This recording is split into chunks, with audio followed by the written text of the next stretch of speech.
এই যে বন্ধুরা, ভালোবাসার সকল রকমের গল্প পেতে আমাদের বোম্বে ডায়েরি চ্যানেলটি সাবস্ক্রাইব করে পাশে থাকা বেল আইকনটি বাজিয়ে দিন না প্লিজ। আয়রাত দাঁড়িয়ে দাঁড়িয়ে সবার সাথে হাসি মুখে কুশল বিনিময় করছিল। তার ফাঁকে ফাঁকে বাঁকা চোখে আবার আব্রাহামের দিকে নজর দিচ্ছে। অনেকে তাদের হাতে ড্রিঙ্ক নিয়ে আছে, কথা বলার মাঝে মাঝে তাতে চুমুক দিচ্ছে। আবার কেউ কেউ সফট মিউজিকের তালে তালে নিজেদের পার্টনারের সাথে কাপল ড্যান্স করছে। আয়রাতের কথা বলা শেষ হলে সে আব্রাহামের দিকে তাকায়, দেখে যে সে বসে বসে ফোন ঘাটছে। আয়রাত ধীর পায়ে তার দিকে এগিয়ে যায়। হ্যাঁ জামাই যান, ওহ বিরক্তিকর। এখানে এত ভালো পার্টি রেখে ফোনে কি করা হচ্ছে? Mind your own business girl. Yes আমার কাজই তো আপনার পেছনে লাগা আর আপনার সাথে চিপকে থাকা। আপনি কি করছেন না করছেন সেদিকে খেয়াল রাখা, আর আমি তো তাই করছি। আব্রাহাম এবার আয়রাতের দিকে তাকায়। আব্রাহামের চোখগুলো আয়রাতের সারা মুখে বিচরণ করে চলেছে। কিছু একটা মিস্টেক আছে। কি? তোমার কানের ঝুমকোতে একটা হোয়াইট স্টোন কম আছে, মানে গায়েব আর কি। এত ক্ষুদ্র একটা জিনিস এত সূক্ষ্মভাবে লক্ষ্য করলেন কেন বলুন তো? আমি মেয়েদেরই বেশি লক্ষ্য করি। চোখ দুটো যখন কাটে চামচ দিয়ে বের করে মার্বেল খেলবো তখন লক্ষ্য করে নিন বেশি করে। তখনই রোদেলা আয়রাতের কাছে আসে। অফিসের পরবর্তী প্রজেক্ট যার সাথে সাইন করার কথা উনি এসেছেন, তাই সৌজন্যের খাতিরে দেখা তো করতেই হবে। আয়রাত একবার আব্রাহামের দিকে তাকিয়ে রোদেলার সাথে চলে যায়। তখনই একজন লোক আসে। তিনি আয়রাতের সাথে কথা বলেন, একসময় হ্যান্ডশেক করেন, তারপর আরও কিছুক্ষণ সময় কথা বলে চলে আসেন। তারপরেই সেখানে আহসান যায়, অর্থাৎ আয়রাত যাকে ভাই বলে ডাকে সেই আর কি। আয়রাত তো আহসানের সাথে বেশ ফ্রি, তারা দুজনে মিলে বেশ আড্ডা দিচ্ছে। কথা বলার এক সময় আয়রাতের মাথার সাইডের কিছু ক্লিপ খুলে যায়। আহসান সেগুলো আয়রাতকে ইশারা দিয়ে দেখিয়ে দেয়। আয়রাত ঠিক করতে না পারলে আহসান আয়রাতের মাথায় হাত দিয়ে ঠিক করে দেয়।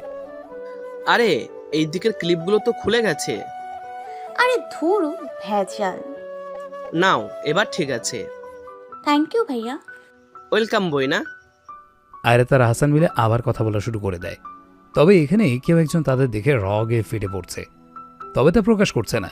তার কয়েক মিনিট পরে ঠাস করে কিছু একটা ভেঙে যাওয়ার শব্দ আসে। আয়রাত সহ বাকি সবাই সেদিকে তাকায়, দেখে আব্রাহাম তার মাথা নিচু করে বসে আছে, তবে তার হাতের অবস্থা খারাপ। আব্রাহামের হাতে একটা অ্যালকোহলের গ্লাস ছিল। আব্রাহাম তার হাতের চাপেই ফাটিয়ে দিয়েছে। গ্লাসটা হাতের মাঝে ভেঙে খান খান হয়ে গিয়েছে। মুহূর্তে আব্রাহামের হাত থেকে রক্ত পড়া শুরু করে দেয়। কাছের টুকরোগুলো নিচে পড়ে আছে। আয়রাত তো এটা দেখে কপাল কোঁচকে চিন্তা মাখা মুখ নিয়ে আব্রাহামের কাছে আসে, এসে আব্রাহামের হাত ধরে ফেলে। আব্রাহাম, কি করলেন এটা আপনি? এভাবে হাতের মাঝে রেখেই কেউ গ্লাস ভাঙে নাকি? আপনার ভাঙচুর করতে মন চাচ্ছে, আমাকে একবার বলে দিতেন, আমি হাজার হাজার জিনিস হাজির করে দিতাম। কত ভাঙবেন আপনি, কিন্তু এভাবে? আব্রাহাম ঝট করে আয়রাতের কাছ থেকে নিজের হাতটা ছাড়িয়ে নেয়। সেখান থেকে উঠে চলে যেতে নেয়, তবে আয়রাত থামিয়ে দেয়। আব্রাহাম শুধু টিস্যু দিয়ে কোনো রকমে হাতটা পেঁচিয়ে নেয়। আয়রাতও কিচ্ছু বলে না। আব্রাহাম এইভাবে রেগে কেন গেল আয়রাত তাই বুঝে উঠতে পারল না। সময় এভাবেই কিছুক্ষণ চলে যায়। তারপর আয়রাত খেয়াল করেছে আব্রাহাম জমি একটা মেয়ের সাথে ফ্লার্ট করছে, আর ওই মেয়ে হেসে হেসে ফেটে পড়ছে। আয়রাত এগুলো দেখে সরু চোখে তাদের দিকে তাকায়, কিন্তু আয়রাতও তো কম না। আয়রাত গিয়ে সফট মিউজিক বাদ দিয়ে ধুম ধারাক্কা গান বাজাতে বলে আসে। প্রথমে মুঝে তো তেরি লত লাগে গান লাগিয়ে আসে, আর তারপরে আভি তো পার্টি শুরু হুই হ্যায়। আয়রাত নিজেও গানের তালে তালে গা দোলাচ্ছে রোদেলা আর বাকি যারা ছিল তাদের সাথে। মানে আব্রাহামকে সে ইগনোর করেও করছে না। সে দেখাতে যাচ্ছে যে আব্রাহাম যা ইচ্ছে করুক গে, আয়রাত তো নিজের মতো করেই আছে। She don't give a damn about him. আয়রাতের এমন করাতে পুরো পার্টির হুলিয়া নকশা সব পাল্টে গেছে। আয়রাত আরও একটু বেপরোয়া ভাব ধরে পার্টিতে অনেক ছেলে ছিল, তারাও তাদের মতো করে রয়েছে। যদিও তারা আয়রাতের কাছে আসার চেষ্টা করছে, কিন্তু আয়রাত কাউকে পাত্তাই দিচ্ছে না। আয়রাত এমন করছে আর চোখে আব্রাহামকে দেখছে, কিন্তু আব্রাহাম আগে যেমন ছিল এখনও সেম। সে আরও উল্টা অন্যদিকে ঘুরে ড্রিঙ্ক করছে। এতে আয়রাত নিজের মনে মনে আব্রাহামকে একটা ভেঙচি কেটে দেয়। তবে প্রকৃতপক্ষে কিন্তু আব্রাহামের নজর আয়রাতের দিকেই আছে, অর্থাৎ দুজনেই ছুবার রুস্তাম। দুজনেই দুজনের দিকে তাকিয়ে আছে, কিন্তু বুঝতে কেউই কাউকে দিচ্ছে না। কেউ কারো থেকে এক বিন্দুও কম না। একসময় গান অফ হয়ে যায়, সবাই মিলে কিছুটা চিল্লিয়ে ওঠে আর একসাথে করতালি দেয়। এবার আব্রাহাম ঘুরে আয়রাতের দিকে তাকায়। আয়রাত নিজেও আব্রাহামের দিকে তাকায়। আয়রাত হেঁটে আব্রাহামের কাছে আসে, এসে আব্রাহামের পাশে দাঁড়িয়ে পড়ে। দুজনেই চুপ। হঠাৎ আব্রাহাম আয়রাতের দিকে তাকায়। আয়রাতের কেন যেন মনে হচ্ছে যে পাশ থেকে কেউ একজন তার দিকে তাকিয়ে আছে। আয়রাত ফট করে মাথা ঘুরিয়ে তার সাইডে তাকায়, দেখে আব্রাহাম তার দিকে ঘোর লাগানো হয়ে তাকিয়ে আছে। আয়রাত তার চোখগুলো নামিয়ে নিজের গলাটা একটু খাকারি দিয়ে ওঠে। কিন্তু আব্রাহাম হুট করে আয়রাতের দিকে এগুতে লাগে। আয়রাত এটা বুঝতে পেরে পাশে তাকায়। আব্রাহাম ক্রমশ তার দিকে এগিয়ে আসে। আব্রাহামের চোখগুলো আয়রাতের ঠোঁটের দিকে স্থির। আয়রাত কিছুটা হকচকিয়ে ওঠে। সে ভেবেছে হয়তো আব্রাহাম কিছু একটা করে বসবে এখানেই, কিন্তু আয়রাতের ধারণাকে ভুল প্রমাণ করে দিয়ে আব্রাহাম করে উল্টো কাজ। আয়রাতের গলাতে একটা ব্ল্যাক কালারের স্কার্ফ ছিল। আব্রাহাম সেটা আস্তে করে টান দিয়ে নিয়ে নেয়। তার এমন কাণ্ডে আয়রাত কপাল কুঁচকে তাকায়। আব্রাহাম কিছু না বলে আয়রাতের ওই স্কার্ফটা নিয়ে নিজের হাতের ক্ষত স্থানে বেঁধে নেয়। আব্রাহামের এমন করাতে আয়রাত বেশ অবাকই হয়। আব্রাহাম আয়রাতের দিকে তাকিয়ে তার হাতের স্কার্ফটা বেঁধে নেয়। আয়রাত অবাক দৃষ্টিতে একবার আব্রাহামের দিকে আরেকবার তার হাতের দিকে তাকাচ্ছে। অবশেষে আব্রাহাম স্কার্ফের শেষ অংশটা তার হাতে বেঁধে আয়রাতের দিকে তাকিয়ে একটা ডোন্ট কেয়ারওয়ালা ভাব নিয়ে চলে আসে। আয়রাত আব্রাহামের চলে যাওয়ার দিকে তাকিয়ে আবারও সামনে তাকায়। আব্রাহাম হেঁটে হেঁটে পার্কিং প্লেসে চলে যায় একা। সবসময় নিজের সাথে গার্ড নিয়ে ঘুরতে কার ভালো লাগে? আর আব্রাহাম নিজেই এনাফ, অবশ্যই তার জন্য কাউকে দরকার পড়ে না। আব্রাহাম নিজের গাড়ির কাছে চলে যায়। জ্যাকেটটা গাড়ির ভেতরে সিটের উপরে রেখে দেয়, আর ওখানেই গন্ডগোলটা পাকে। আব্রাহাম তার হাতে একটা সিগারেট নিয়ে নেয়। গাড়ি থেকে বেশ কিছুটা দূরে দাঁড়িয়ে আছে সে। লাইটার দিয়ে সিগারেটটা জ্বালিয়ে নিল। বেসিক্যালি আব্রাহাম স্মোক করে না, খুবই কম। সিগারেটে কয়েক পাফ নিতে আব্রাহামের কেন জানি মনে হলো যে তার পেছনে কেউ একজন দাঁড়িয়ে আছে। আব্রাহামের ষষ্ঠ ইন্দ্রিয় তাকে তা পরিষ্কার জানান দিচ্ছে। আব্রাহামের কাছে ব্যাপারটা আরও বেশি ক্লিয়ার হয়ে যায় যখন আব্রাহাম তার সামনে থাকা আরেকটা গাড়ির সাইড গ্লাসে ঠিক তার পেছনেই একটা লোকের অবয়ব দেখতে পায়। লোকটি আব্রাহামকে আঘাত করতে যাবে তার আগে আব্রাহাম ঝট করে তার পেছনে ঘুরে লোকটির হাত ধরে ফেলে। লোকটির হাতে শক্ত কিছু একটা ছিল যা দিয়ে সে আব্রাহামকে আঘাত করতে চেয়েছিল, কিন্তু তার হয়ে ওঠেনি। আব্রাহাম তার এক হাত দিয়ে লোকটার গলা বেঁচিয়ে ধরে। এতে লোকটা শ্বাস আটকে আসতে শুরু করলো। আব্রাহাম কিছুক্ষণ বেশ শক্তি দিয়ে লোকটিকে চেপে রাখে। যখন লোকটির অবস্থা বেকুদিক তখন আব্রাহাম তাকে ছেড়ে দূরে ধাক্কা দিয়ে ফেলে দেয়। লোকটি ভয়ের তো চোখে আব্রাহামের দিকে তাকিয়েছিল। তখনই আব্রাহাম তার পকেট থেকে একটা রিভলভার বের করে। রিভলভারটা বের করে সোজা সেই লোকটির মাথা বরাবর তাক করে ধরে। সামনে থাকা লোকটি তো ভয়ে কাঁদো কাঁদো অবস্থা। আব্রাহাম হঠাৎ তার রিভলভারটা আস্তে আস্তে নিচে নামিয়ে এনে লোকটির পা বরাবর তাক করে ধরে। লোকটি কিছু বলতে যাবে তার আগে আব্রাহাম শুট করে দেয় তার পায়ে। লোকটি অসহ্য ব্যথায় চিল্লিয়ে ওঠে। আব্রাহাম এবার তার এক পা ভাঁজ করে লোকটির সামনে বসে পড়ে। রিভলভার দিয়ে নিচের মাথার সাইডে কিছু একটা স্লাইড করে আবার সরু দৃষ্টিতে লোকটির দিকে তাকিয়ে বলে ওঠে, দেখ, না আমি তোকে চিনি আর না তুই আমাকে চিনিস, নাকি তুই আমাকে চিনিস। আচ্ছা যাই হোক, তোর কোনো ক্ষতি আমার জানা মতো আমি করিনি। তাহলে কেন কেন আমাকে মারতে এখানে এসেছিস বলতো? মানে তোর সাথে আমার কোনো রকম কোনো শত্রুতা নেই, তারপরেও তুই আমাকে মারতে এসেছিস। শখ জেগেছে তোর মরার? কেন অযথা নিজের মৃত্যুর দিকে পা বাড়াচ্ছিস বলতো? আজ ছেড়ে দিলাম, এবার বিনা কথায় সোজা উপরে, বুঝলি? গার্ডস! আব্রাহামের একটা গার্ড এসে সেই লোকটিকে নিয়ে যায়। আব্রাহাম আবার তার পেছনের পকেটে রিভলভারটা তুলে রেখে দেয়। তারপর সে নিজেও চলে যায়। কিন্তু খানিক দূর থেকে কেউ খুঁটিয়ে খুঁটিয়ে আব্রাহামকে আর তার কাজকে দেখছে। আর তা হলো আয়রাত নিজেই। আয়রাতের সাথে রাশেদও রয়েছে। আয়রাত আর রাশেদ মূলত একটা গাড়িতে। আর হ্যাঁ, যে লোকটিকে পাঠানো হয়েছিল আব্রাহামকে মারার জন্য সে আর কেউ না, আয়রাত নিজে ইচ্ছে করেই পাঠিয়েছিল। যদিও সে জানতো এই লোকটা আব্রাহামের ধারে কাছেও যেতে পারবে না, তবু কিছু জিনিস লক্ষ্য করার জন্য আয়রাতই কাজটা করেছে। আব্রাহামের সেখান থেকে চলে যেতে আয়রাতের মুখে হাসি ফুটে ওঠে। সে যা ভেবেছিল তাই হয়েছে। আব্রাহামের ব্যাপারে আয়রাতের সন্দেহটা যেন আরো গাঢ় হয়ে গেল। ম্যাম, স্যার তো... তুমি খেয়াল করেছো কিছু? জি ম্যাম, অর্নিল স্যার যেভাবে রিভলভার ধরেছিল আব্রাহাম স্যারের রিভলভার ধরার স্টাইলও পুরোই এক। ইভেন স্যার যে শ্যুট করলো, মানে সব একই। সবচেয়ে বড় কথা হচ্ছে আব্রাহামের সব রিভলভারগুলোর উপর একটা গোল্ডেন কালারের চ্যাক থাকতো। এবারও কিন্তু তার ব্যতিক্রম নয়। ওর হাতে যে রিভলভারটা ছিল তাতেও গোল্ডেন কালারের একটা চ্যাক রয়েছে। আর আমার আব্রাহামই রাশেদ। ও যতই না বলুক আমাকে, আমি ওকে চিনি। তার কিছুক্ষণ পর আয়রা তার রাশেদও সেখান থেকে এসে পড়ে। আয়রা যখন তার বাসায় আসে তখন দেখে ইলা বসে আছে। কি করছো? কিছু না। মুখটা এমন শুকনো কেন? আজ টিভিতে একজনকে দেখি। কাকে? নাম ছিল আব্রাহাম চৌধুরী কি যেন একটা। অর্নিল? হ্যাঁ। ও কোনো অর্নিল টর্নিল না, ও আব্রাহামই। কি করে সম্ভব এটা? আমাদের হয়তো কোথাও ভুল হচ্ছে। চেহারাটা মিল থাকে না মানুষের? চেহারাতে মিল থাকে, কিন্তু গলার স্বর, হাঁটা চলাফেরা, কথা বলার রাগী ভাব, বেশভূয়া, মানে এত কিছু মিল কিভাবে? আর মিল দেখেই যে আমি বলছি আব্রাহাম তা না, আমার মন বলে যে সে আব্রাহাম। তাহলে এতদিন আমাদের কাছে এলো না কেন? জানি না কেন এমন করছে, তাও জানি না। এত উঁচু খাত থেকে পড়ে কিভাবে কি হলো, কোথায় ছিল, মানে কিচ্ছু জানি না। তবে আমি শুধু এইটুকুই জানি যে ও আব্রাহাম। আর হ্যাঁ, তুমি দেখো, আমি তো ওর মুখ দিয়ে এটা স্বীকার করিয়েই ছাড়বো যে ও আব্রাহাম। তুই তুই কি ওর সাথে দেখা করিস? হ্যাঁ কেমন আছো? হ্যাঁ, বেশ ভালো। আমাকে খারাপ রেখে অনেক ভালোই আছে ও। তুই যা, ফ্রেশ হয়ে নে, খাবি আয়। খেতে ইচ্ছে করছে না দিদি, কাল আবার সকাল সকাল যেতে হবে। তবে কাল অফিসে যাব না, কাল বাইরে থাকবো। কোথায় যাবি? আব্রাহামের কনসার্ট আছে। কনসার্ট বলতে ওর একটা শো আছে, সেখানে বেশ কিছু মানুষ থাকবে, তাই। ও আচ্ছা। আয়রাত উপরে তার রুমে চলে গেল। কাপড় চেঞ্জ না করে বিছানাতে গায়ে এলিয়ে দিল। ভালো লাগছে না। আয়রাত একসময় আব্রাহামকে ফোন দিল। ফোন 3 বার কেটে অফ হয়ে যায়, তবে ধরে না। আয়রাত তো হাল ছাড়ার পাত্রী না, সে লাগাতার ফোন দিতেই থাকলো। একসময় ফোন রিসিভ হয়। হ্যালো।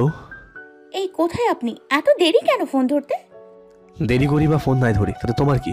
মানুষকে বিরক্ত করা ছাড়া কি কোনো কাজ নেই তোমার? আরে না না, মানুষকে না, শুধু আপনাকে। কি বলবে জলদি বলো। না মানে আসলে মানে না মানে এগুলো বাদ দিয়ে বলো তো কি বলতে। মিসু, ঘুমাও, রাত হয়েছে।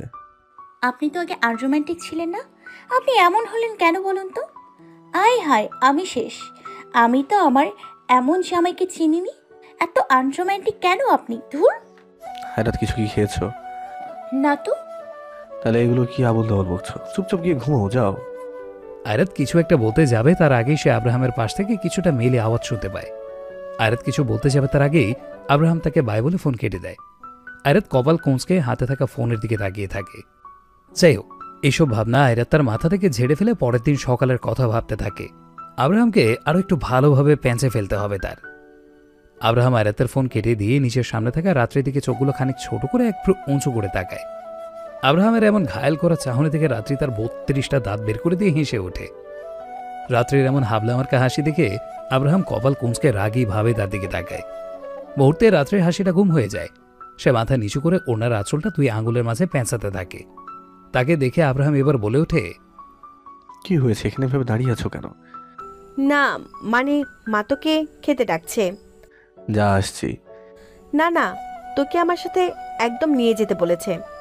আমি তো ছোট কোনো বাচ্চা না, তাই না? যেতে পারবো। তুই যা, আমি আসছি। বললাম তো তোকে সাথে করে নিয়ে যেতে বলেছে। আরে মেরি মা, আচ্ছা চল। আব্রাহাম আর না পেরে রাত্রির সাথে চলে গেল।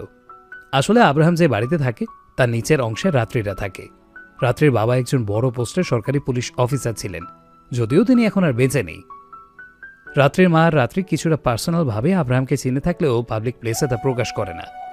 বাকি 8-10টা মানুষের মতো তারাও আব্রাহামের বিরাট বড় ফ্যান, এটাই দেখায়।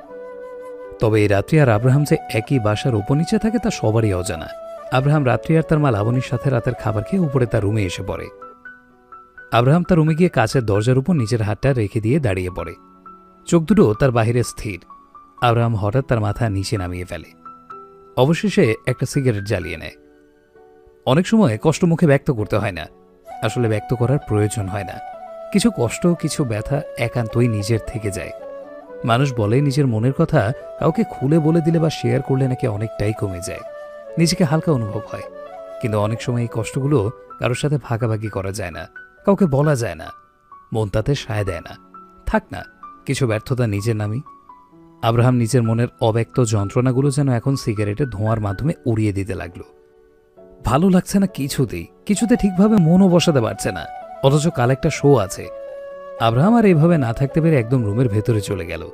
রুমের লাইট সম্পূর্ণ নিভিয়ে দিল। বাইরে থেকে ল্যাম্পপোস্টের কিছু আলো রুমের ভেতরে এসে পড়ছে। হালকা বাতাসে ঘরে বড় বড় সাদা পর্দাগুলো উঠছে। আব্রাহাম ভাবলেশীনভাবে ওপরের দিকে এক নয়নে তাকিয়ে থাকে। এভাবেই রাতটুকু কেটে গেল। অয়ন ভাই, গেস করো আমি তোমাকে কি বলতে চাচ্ছি। কি? গেস করো। আমি এই গ্যাস করাতে সবসময় ভুলই হয়, এবারও হব। তো তুমিই বলো। ব্যাপারটা শুনে 440 ডিগ্রির ঝটকা খাবে। এমন কি? অনেক বড় কিছু। আচ্ছা, এবার বলো তো। আব্রাহাম। আমি জানি তুমি ওকে অনেক মিস করো। ও ফিরে এসছে। হ্যাঁ, আমি। কি? কিন্তু স্বীকার করছে না। ও মরেনি, বেঁচে আছে ও। বৌমনি, তোমার শরীর ঠিক আছে? জ্বর টর আসেনি তো? ধুতে ভাইয়া, আমি সিরিয়াস। না বৌমণি, হয়তো তোমার কোথাও ভুল হচ্ছে। এটা কি করে? আমি গত এক সপ্তাহের বেশি হবে তার সাথে আছি, অর্থাৎ কাজ করছি। ভাইয়া তুমি দেখলে সেখানেই পড়ে যাবে। ও হুবহু আমার আব্রাহাম, কিন্তু ও মানতেই চায় না। এখন তো আমার বিশ্বাসই হচ্ছে না। ওকে ফাইন, তুমি একটা জায়গায় এসে পড়ো যত জলদি সম্ভব। আচ্ছা বৌমণি, আসছি।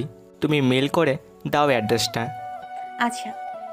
এই বলেই আয়রাত ফোন কেটে দেয়। তারপর অয়নকে অ্যাড্রেসটা মেইল করে পাঠিয়ে দেয়। এদিকে আজ সকাল থেকে আব্রাহামের কোনো খোঁজ নেই। সে কোথায় আয়রাত জানে না। বারবার আব্রাহামকে ফোন দিয়ে যাচ্ছে, বাট নো রেসপন্স।